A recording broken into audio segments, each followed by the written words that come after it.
محبت ہے۔ یہ آیت کریمہ کا نزول اس وقت ہوا جب مکہ سے مسلمان مدینہ ہجرت کر کے تشریف لا رہے تھے، مکہ سے مدینہ ہجرت کر رہے تھے، اور ظاہری سے بات ہے کہ ان مکہ والوں کے ابھی خاندان، قبیلے، رشتہ دار، بھائی، دوست، احباب مکہ میں موجود تھے۔ اب اللہ کے نبی صلی اللہ علیہ وسلم نے کہا چلو جہاد میں، تو ان کی محبت جہاد کرنے سے روک رہی تھی، خاندان قبیلوں والوں کی محبت جہاد کرنے میں رکاوٹ بن رہی تھی۔ جب اللہ تبارک و تعالیٰ نے ذکر کر دیا اس آیت کو نازل کر کے اور تنبیہ فرما دی کہ تمہارے دلوں میں خاندان والوں کی محبت نہیں بلکہ رسول اللہ صلی اللہ علیہ وسلم کی محبت ہونی چاہیے۔ محبت کا معیار یہ دیکھیے، حضرت ابو بکر صدیق رضی اللہ عنہ غار ثور میں بیٹھے ہوئے ہیں، اللہ کے نبی صلی اللہ علیہ وسلم کا سر حضرت ابو بکر صدیق کے گود میں رکھا ہوا ہے، آپ صلی اللہ علیہ وسلم سو رہے ہیں، حضرت ابو بکر صدیق کے پیر میں کوئی جانور بچھو ڈس مار لیتا ہے، حضرت ابو بکر صدیق اپنے پیر کو جنبش نہیں کر رہے ہیں، اپنے پیر کو ہلا نہیں رہے، اس لیے نہیں ہلا رہے کہ اللہ کے نبی صلی اللہ علیہ وسلم کی نیند بیدار ہو جائے گی، آپ کی نیند میں خلل ہو جائے گا۔ یہ محبت کا معیار دیکھیے، تکلیف دینا برداشت نہیں کر رہے، اپنی اذیت اور مصیبت کو برداشت کر رہے ہیں، لیکن اللہ کے نبی صلی اللہ علیہ وسلم کو تکلیف دینا اتنا بھی گوارا نہیں کر رہے ہیں کہ میں اپنے پیر کو حرکت دوں اور آپ صلی اللہ علیہ وسلم کی نیند خراب ہو جائے اور آپ صلی اللہ علیہ وسلم کی نیند میں ڈسٹرب ہو جائے، آپ بیدار ہو جائیں۔ یہ محبت کا معیار ہے۔ جب حضرت ابو بکر صدیق رضی اللہ عنہ شدت درد برداشت کرتے کرتے جب حد ہو جاتی ہے تب آپ کے آنکھوں سے آنسو گرنا شروع ہو جاتا ہے، گرم گرم آنسو اللہ کے نبی صلی اللہ علیہ وسلم کے چہرے پر گرتا ہے، اللہ کے نبی صلی اللہ علیہ وسلم کی نیند بیدار ہو جاتی ہے۔ ابو بکر، تمہارے دوست تمہارے غار یار آرام سے سو رہے ہو اور تم تکلیف محسوس کر رہے ہو، بتاؤ تمہیں کیا ہوا؟ اللہ کے نبی صلی اللہ علیہ وسلم، میرے پیر میں کسی جانور نے ڈس لیا ہے۔ اللہ کے صلی اللہ علیہ وسلم نے اپنا لعاب دہن نکالا، تھوک اور لگا دیا، درد ختم ہو گیا۔ یہ ہے محبت کا معیار، یہ ہے محبت کا انداز کہ اللہ کے صلی اللہ علیہ وسلم کو ذرا بھی تکلیف دینا گوارا نہیں کرنا۔ پہلی چیز، قُلْ إِن كَانَ آبَاؤُكُمْ، آپ کہہ دیجئے کہ اپنے باپ سے زیادہ محبت رسول اللہ صلی اللہ علیہ وسلم سے کرو۔ باپ کی محبت ہے، ایسا نہیں کہ باپ کی محبت نہیں کرنا ہے، نوجوانوں باپ سے محبت کرنا ہے، لیکن جب باپ اور رسول اللہ صلی اللہ علیہ وسلم دونوں کی محبت کا موازنہ ہو تو ہمیں اللہ کے نبی صلی اللہ علیہ وسلم کی محبت کو مقدم کرنا ہے، آگے کرنا ہے، اور اپنے باپ کی محبت کو مؤخر کرنا، پیچھے کرنا، کیونکہ ہمارے دلوں میں باپ دادا کی محبت ہوتی ہے نا، اللہ نے اس کا بھی تذکرہ کر دیا۔ سورہ مائدہ آیت نمبر 104، وَإِذَا قِيلَ لَهُمْ تَعَالَوْا إِلَى مَا أَنزَلَ اللَّهُ وَإِلَى الرَّسُولِ قَالُوا حَسْبُنَا مَا وَجَدْنَا عَلَيْهِ آبَاءَنَا أَوَلَوْ كَانَ آبَاؤُهُمْ لَا يَعْلَمُونَ شَيْئًا وَلَا يَهْتَدُونَ۔ جب ان سے کہا جاتا ہے کہ آ جاؤ اللہ تبارک و تعالیٰ کی طرف، رسول اللہ صلی اللہ علیہ وسلم کی طرف، آ جاؤ قرآن کی باتوں کو مان لو، آ جاؤ رسول اللہ کی سنتوں پر عمل کرنے والے بن جاؤ، تو کہتے ہیں کہ ہمارے لیے باپ دادا ہی بہتر ہے، وہی جو ہمارے باپ دادا تھے، کیا وہ اگرچہ ہدایت پہ نہیں ہوں۔ اور مشرکین مکہ بھی یہی جواب دیا کرتے تھے، اور آج کے نام و نہاد مسلمان بھی یہی جواب دیتے ہیں۔ آپ کہیے کہ اللہ کے نبی نے یہ فرمایا ہے، اللہ کے صلی اللہ علیہ وسلم کا یہ طریقہ ہے، کیا ہمارے عالم صاحب غلط ہیں؟ کیا مسلک پرست؟ کیا ہمارے مفتی غلط ہیں؟ ہمارے فلاں صاحب غلط ہیں؟ حالانکہ حق ایک ایسی چیز ہے جب اسے مل جائے اسے قبول کر لینا چاہیے، کتاب اللہ سے مل جائے، سنت رسول اللہ سے مل جائے تو اس کو مان لینا چاہیے، تسلیم کر لینا چاہیے، لیکن تسلیم نہیں کرتا ہے، نہیں مانتا ہے تو کیا ہوگا؟ یوم تقلب وجوہہم فی النار یقولون یا لیتنا اطعنا اللہ واطعنا رسولا۔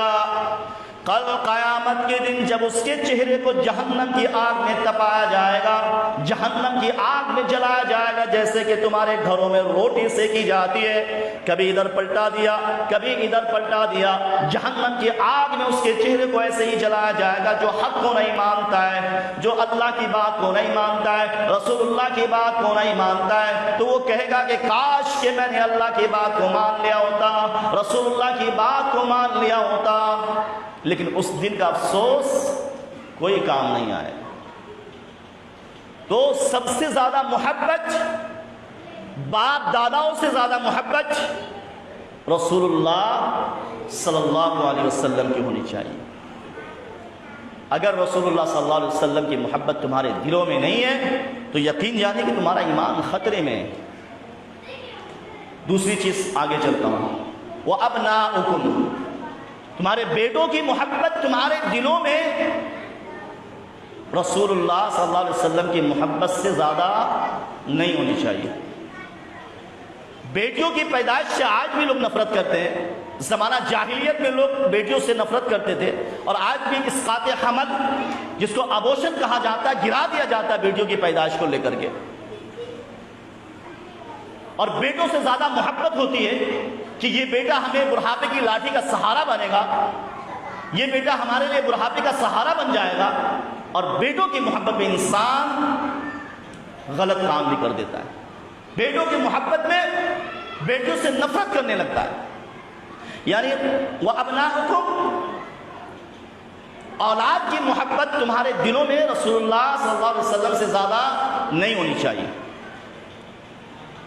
بزرگان دین، میرے نوجوان ساتھیوں، جو گارجین، جو والدین ہیں، جیسا کہ ابھی آپ نے اولاد کی تربیت کو سماعت فرمایا، نوجوانوں کی تربیت کو سماعت فرمایا، کیا آپ کے اندر اتنی جرأت ہے کہ آپ کا بچہ لڑکا اگر غلط راستے پر ہے تو آپ روک سکتے ہیں؟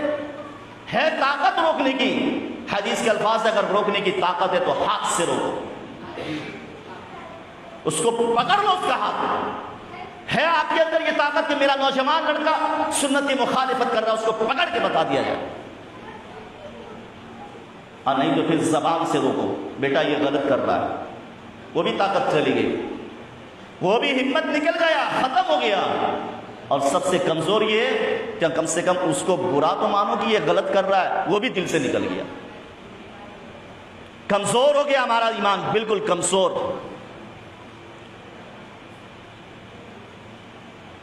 جب میرا بیٹا بڑا ہے، سنت رسول اللہ کی مخالفت کر رہا، اس کا چہرہ سنت کے مطابق نہیں ہے، اس کا لباس سنت کے مطابق نہیں ہے، سب اس کا سنت کے مطابق نہیں ہے، تو چاہیے کہ ہمیں اس کو روکا جائے۔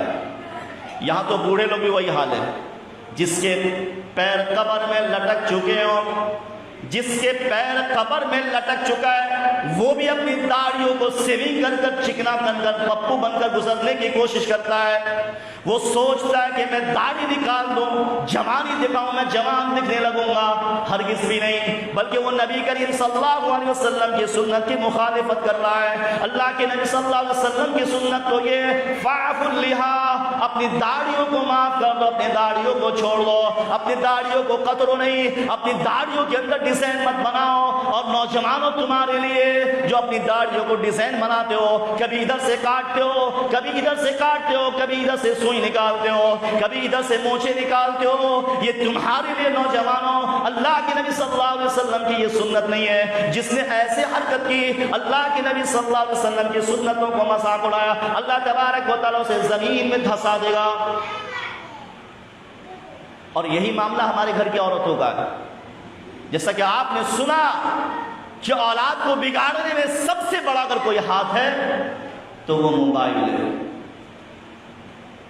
دیجئے موبائل۔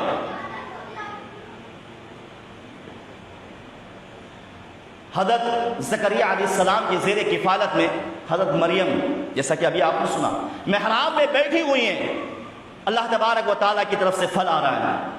زکریا علیہ السلام نے کہا، اے مریم یہ چیز کہاں سے آ رہی ہے؟ کلاس لے رہے ہیں زکریا علیہ السلام۔ کیا آپ نے کبھی اپنی بیٹی سے، اپنی بیوی سے کلاس لیا؟ سوال کیا، پوچھا آپ نے؟ جس مریم کے بارے میں قرآن نے شہادت دی، قرآن نے گواہی دی، پاک دامنی کا ثبوت قرآن نے دیا، سنا آپ نے؟ انا لک ھذا، مجھے نہیں معلوم کہاں سے آ رہا، قالت هو من عند اللہ، یہ تو اللہ کی طرف سے آ رہا ہے، یہ اللہ رب العالمین دے رہا ہے۔ تو یہ ذمہ داری ہے کہ اولاد سے زیادہ محبت رسول اللہ صلی اللہ علیہ وسلم سے ہونی چاہیے۔ اولاد سنت کی مخالفت کر رہا ہے، آپ اس کو روکیے۔ اولاد سنت کی مخالفت جا رہی ہے، اس کو آپ تنبیہ کیجیے، اپنے اولاد کی محبت ہو لیکن اتنی ہونی چاہیے جتنی اسلام کے اندر اس کی گنجائش تھی۔ تیسری چیز وَإِخْوَانُكُمْ، بھائی کی محبت۔ جب مکہ سے ہجرت کر کے مدینہ مسلمان آئے، جب بھائی ان کے وہاں رہ گئے تو ان کے دلوں میں بھائی کی محبت تھی کہ ان کے آباء مدینہ مکہ میں ہیں، ان کی محبت تھی، تو اللہ تعالیٰ نے تنبیہ فرما دی کہ یہ بھائی کی محبت سے زیادہ رسول اللہ صلی اللہ علیہ وسلم کی محبت ہونی چاہیے۔ اللہ کے نبی صلی اللہ علیہ وسلم نے فرمایا چلو جہاد کی طرف۔ اب جہاد کے میدان میں جانے سے قدر رہے کہ میرا بھائی سامنے ہوگا، اس لیے بھائی کی محبت ہو لیکن رسول اللہ صلی اللہ علیہ وسلم کی محبت سے زیادہ نہیں ہونی چاہیے۔ جب کوئی معاملات آ جائے، بھائیوں کے اندر تفرقہ پڑ جائے، بھائیوں کے اندر نفرت ہو جائے، تو فوراً رسول اللہ صلی اللہ علیہ وسلم کی عدالت میں آئے اور اس مسئلے کا حل کیجیے۔ وَأَزْوَاجُكُمْ، اور تمہاری بیویوں سے زیادہ محبت رسول اللہ صلی اللہ علیہ وسلم سے ہونی چاہیے۔ یہ پاک رشتے اللہ تبارک و تعالیٰ جو دلوں کے اندر ڈال دیا ہے، بیوی سے محبت ہے لیکن رسول اللہ صلی اللہ علیہ وسلم سے زیادہ نہیں۔ زُيِّنَ لِلنَّاسِ حُبُّ الشَّهْوَاتِ مِنَ النِّسَاءِ وَالْبَنِينَ وَالْقَنَاطِيرِ الْمُقَنطَرَةِ مِنَ الذَّهَبِ وَالْفِضَّةِ وَالْخَيْلِ الْمُسَوَّمَةِ وَالْأَنْعَامِ، یہ دنیا کی زینت، یہ کھیتی باڑی، یہ ساز و سامان تو دنیا کے لیے، دنیا کی خوبصورتی کے لیے بہتر ٹھکانہ تو اللہ تبارک و تعالیٰ کے پاس ہے۔ آپ کو بیوی سے محبت ہے لیکن بیوی کی محبت دائرہ اسلام میں ہونی چاہیے۔ اب آپ کی بیوی نے کہا مجھے سنیما ہال لے چلو، فلم دیکھنا ہے، آپ نے اس کی اطاعت کر لی، اس کی فرما برداری کر لی، یہ رسول اللہ صلی اللہ علیہ وسلم کی نافرمانی ہے۔ آپ کی بیوی نے کہا کہ مجھے ٹی وی لا کر کے دو، مجھے سیریل دیکھنا، میرا ٹائم پاس نہیں ہوتا ہے، آپ نے بڑی سی ٹی وی لا کے دے دی، آپ نے نبی کریم صلی اللہ علیہ وسلم کی سنت کی مخالفت کی۔ یہ آپ کو بیوی سے محبت ہو لیکن رسول اللہ صلی اللہ علیہ وسلم سے زیادہ محبت نہیں ہونی چاہیے۔ بیوی کی فرمائش حلال کیجیے، جو آپ پہن رہے وہ پہنائیے، جو آپ کھا رہے وہ کھلائیے، جو حلال ضرورت ہے وہ پوری کیجیے، حرام کی طرف مت جائیے۔ سنن ابو داؤد جلد نمبر 4 حدیث نمبر 4361، سیدنا عبداللہ بن عباس رضی اللہ عنہ کہتے ہیں کہ ایک شخص نابینا تھا، ان کے 2 بچے تھے اور تیسرا بچہ اس کی بیوی کے پیٹ میں تھا، اور وہ شخص اللہ کے نبی صلی اللہ علیہ وسلم کے پاس احادیث سننے کے لیے آتا، احادیث کی باتوں کو سننے کے لیے آتا تھا۔ جب یہ گھر لوٹا تو اس کی بیوی نے گالیاں دی نبی صلی اللہ علیہ وسلم کو، برا بھلا کہا، یہ منع کیا، مانی نہیں، سمجھایا نہیں سمجھی، چاقو تھا نہر والی ان کو نہر کرنے والے، اس نے اٹھایا اور پیٹ میں ڈال دیا، جگہ پر انتقال کر گئی، مر گئی۔ وہ شخص اللہ کے نبی صلی اللہ علیہ وسلم کے پاس پہنچتا ہے، اللہ کے نبی صلی اللہ علیہ وسلم سے کہتا ہے اللہ کے نبی صلی اللہ علیہ وسلم میرا قصاص لیجیے، بدلہ دیجیے، میں نے اپنی بیوی کو قتل کر دیا۔ اللہ کے نبی صلی اللہ علیہ وسلم پوچھتے کیوں، وجہ بتاؤ۔ فرماتے کہ اللہ کے صلی اللہ علیہ وسلم جب میں آپ کے پاس سے لوٹ کر گیا تو آپ کو گالیاں دے رہی تھی، آپ کو برا بھلا کہہ رہی تھی، اسی لیے میں نے اس کو سمجھانے کی کوشش کی، نہیں مانی تو میں نے قتل کر دیا۔ اللہ کے صلی اللہ علیہ وسلم فرماتے کہ میں اللہ کے غازیوں سے بدلہ اور قصاص نہیں لیتا۔ سامعین کرام، بیوی سے محبت ہے لیکن رسول اللہ صلی اللہ علیہ وسلم سے زیادہ محبت نہیں ہونی چاہیے۔ آج ہمارے گھر کی عورتیں بے پردگی ہو کر گھر سے باہر نکلتی ہے، بیٹیاں بے پردہ ہو کر گھر سے باہر نکلتی ہے، کبھی باپ منع نہیں کرتا، بیوی گھر سے بے پردگی ہو کے باہر نکلتی ہے، کبھی شوہر منع نہیں کرتا۔ سن لو، اللہ کے نبی صلی اللہ علیہ وسلم کو کافروں نے مارا، آپ کے سر سے خون گر رہا تھا، آپ زمین پر بے ہوش ہو گئے۔ حضرت فاطمہ کی عمر اس وقت 4 سال کی تھی، بعد مفسرین لکھتے کہ 5 سال کی تھی، وہ دوڑی ہوئی آئی اور اپنے سر سے اسقاف نکالتی ہے، اپنے سر سے دوپٹہ نکالتی ہے اور اللہ کے صلی اللہ علیہ وسلم کے چہرے سے خون کو صاف کرتی ہے اور کہتی ہے ظالموں، میرے بابا کو صرف کس لیے مارا کہ اللہ تبارک و تعالیٰ کی وحدانیت کی طرف بلا رہے ہیں، اللہ کی توحید کی طرف دعوت دے رہے ہیں۔ سامعین کرام، بالخصوص ہماری خواتین اس بات کو سن لے، غور کریں کہ 4 سال کی بچی ہے، ان کے سر پر اسقاف ہے، ان کے سر پر دوپٹہ ہے، اور آج 40 سال کی بوڑھی عورتیں ہو جاتی ہیں، 40 سال کی عمر دراز ہو جاتی ہیں، 14 سال کی لڑکیاں ہوتی ہیں، سر سے دوپٹہ غائب ہوتا ہے، اور باپ ہے دیکھ رہا ہے، بے اور شوہر ہے دیکھ رہا ہے بے پردگی کا، اور اس کو منع نہیں کر رہا ہے۔ اللہ کے نبی صلی اللہ علیہ وسلم میراث میں گئے، آپ نے دیکھا کہ ایک عورت کو سر کے بال سے لٹکا دیا گیا، جیسے یہ پنکھے لٹکے ہوتے بیچ میں درخت سے لٹکا دیا، اور نیچے جہنم کی آگ کے شعلے اس کو بھڑکائے جا رہے۔ اللہ کے صلی اللہ علیہ وسلم پوچھتے ہیں جبرائیل یہ منظر کیا ہے، یہ معاملہ کیا؟ جبرائیل علیہ السلام کہتے ہیں کہ اللہ کے صلی اللہ علیہ وسلم یہ وہ عورتیں جو گھر سے بے پردہ ہو کر باہر نکلتی تھیں۔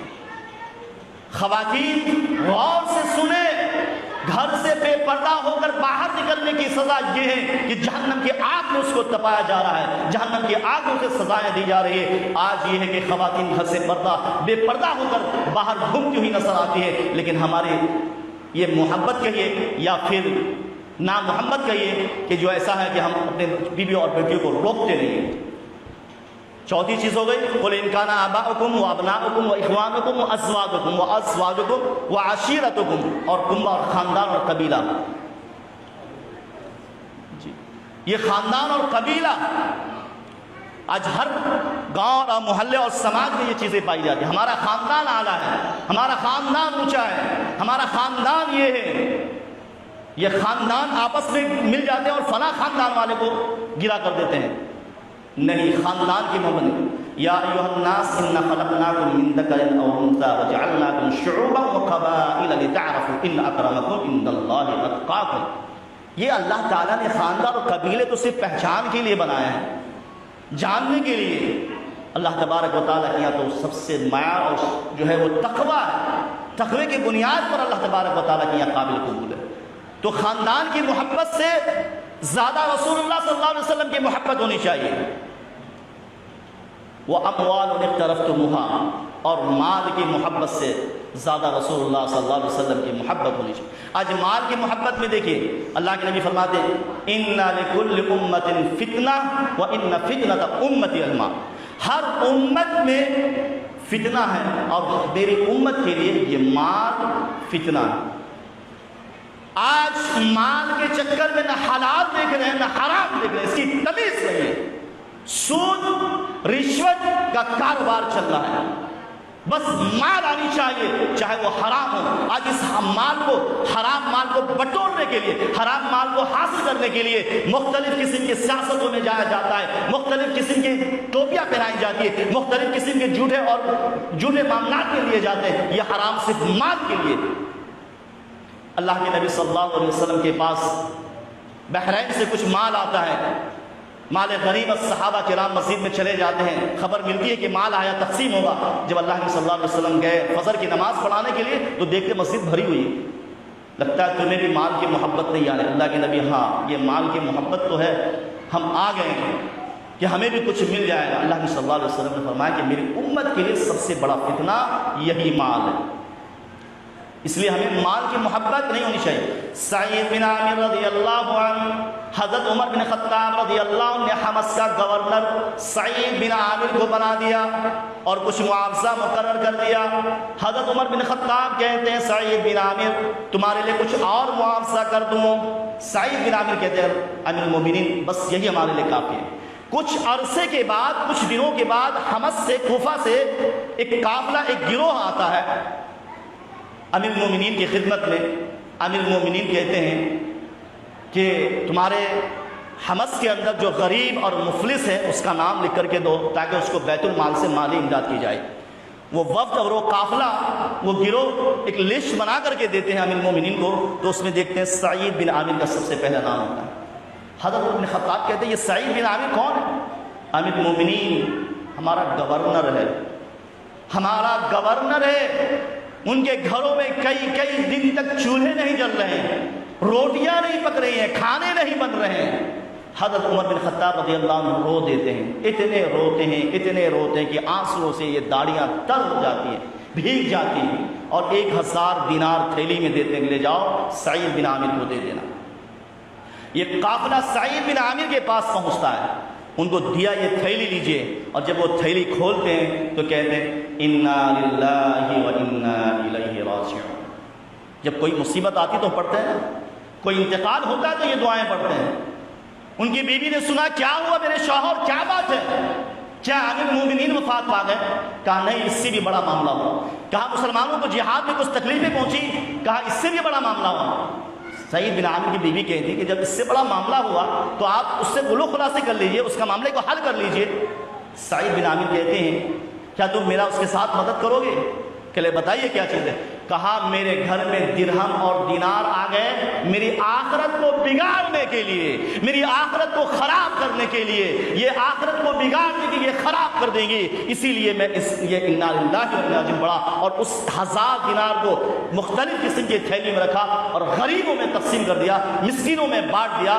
یہ ہے مال کی محبت دلوں میں نہیں بلکہ آخرت کی فکر تھی۔ مال نہیں چاہیے مسلمانوں، یہ حرام مال، سود، رشوت، ایک جھوٹ بول کر کاروبار کرنا یا جھوٹ بول کر تجارت کرنا، اس کی ٹوپی اس کے سر پر پہنانا، یہ ساری کے سارے مسلمانوں کو اس کام میں لگا دیا ہے، بالخصوص اس علاقے میں، بہار کے صوبے میں، کہ راجنیتی میں لگ جاؤ اور دین سے دور ہو جاؤ۔ حلال اور حرام کی تمیز نہیں، تمہارے جسم کے اندر حلال مال نہیں ہے تم رسول اللہ کے طریقے پر نہیں آؤ گے، تمہارے جسم کے اندر حرام مال ہے، تمہاری اولاد حرام مال سے تربیت کرتی ہے، تمہاری اولاد حرام مال سے پرورش کرتا ہے، وہ نیک کبھی نہیں بن سکتا ہے۔ آپ حرام مال کھاتے ہیں، یہاں سے پیدل چل کر مکہ چلے جائیے، حج کیجئے اور وہاں ہاتھ اٹھا کر دعائیں کیجئے، اللہ میرے گناہوں کو معاف فرما دے، اللہ تبارک و تعالیٰ اس کی دعاؤں کو رد کر دیتا ہے، تمہاری دعا قبول نہیں ہوگی، تمہارا حرام مال ہے، تمہارے جسم کے اندر خون کا ایک قطرہ ہے جو حرام مال سے ہے۔ تو یہ مال کی محبت سے زیادہ رسول اللہ صلی اللہ علیہ وسلم کی محبت۔ وَعَشِيرَتُكُمْ وَأَمْوَالٌ اقْتَرَفْتُمُوهَا وَتِجَارَةٌ تَخْشَوْنَ كَسَادَهَا۔ ساتویں چیز جو تجارت کرتے ہیں، کاروبار کرتے ہیں، کتنے کاروبار ایسے ہیں جو حرام ہیں۔ ایک فتویٰ دے کے جا رہا ہوں، فتویٰ نہیں، اللہ کے صلی اللہ علیہ وسلم کی حدیث، کل مسکر خمر، جتنی بھی نشہ اور چیزیں وہ حرام ہیں، اس کا کاروبار خرید و فروخت کرنا بھی حرام ہے۔